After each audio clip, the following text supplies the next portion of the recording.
Friends, আজকে বৃষ্টির দিনে ভাবলাম একটু খিচুড়ি করে নিই। তো চাল ভিজিয়ে দিয়েছিলাম 1 ঘন্টা ধরে, তার মধ্যে একটু মটর ডাল ভিজিয়ে দিয়েছিলাম। তো দুটো ভিজেছিল প্রায় 1 ঘন্টার মতো। এদিকে আমি তরকারি মাছ ভাজা সব করে নিয়েছি। তো তারপরে মুগ ডালটাকে ভেজে মুগ ডালটাকেও ধুয়ে নিয়েছি। এদিকে ভাত বসিয়ে দিয়ে আলু ভেজে রেখেছিলাম।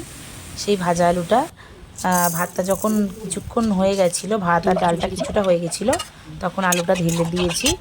আর মুগ ডালটা তো ধুয়েই ঢেলে দিয়েছিলাম। এদিকে ফোড়নে দিয়ে দিয়েছিলাম যেটা করে রেখেছিলাম আগেই, শুকনো লঙ্কা আর জিরে দিয়ে আর তেজপাতা দিয়ে ফোড়ন দিয়েছিলাম। এর মধ্যে পেস্ট যেটা দিয়েছিলাম সেটা হচ্ছে আদা বাটা, টমেটো বাটা, কাঁচা লঙ্কা বাটা, হলুদ, কাশ্মীরি লঙ্কা গুঁড়ো দিয়ে এটাকে ভালোভাবে নেড়ে নিয়েছি। যখন তেল ছেড়ে দিয়েছে তো এটাকে আলাদাভাবে সাইড করে রেখে দিয়েছিলাম কড়াতেই।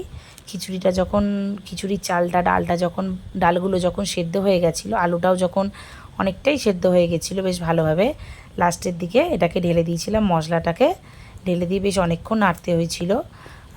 কারণ কি লাস্টের দিকে খিচুড়িটা যখন হয়ে যায় তখন না নাড়লে খিচুড়িটা তলায় লেগে যায়।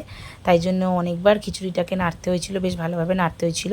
আর খুব একটা মাখা মাখা আমি করব না, খুব ঝোলঝোলও করব না, তা মোটামুটি হবে। তো যাই জন্য আমার জলটা ঠিকই হয়েছিল। খিচুড়িতে যদি একটু জল বেশি লাগে, তো আমারটা মোটামুটি ঠিকই হয়েছিল।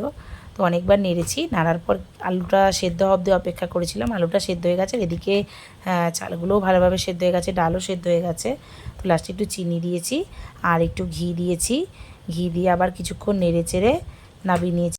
খিচুড়িটা ভালোই হয়েছিল। তোমরা কি কোন চালের খিচুড়ি খেতে ভালোবাসো অবশ্যই কমেন্ট করে জানিও।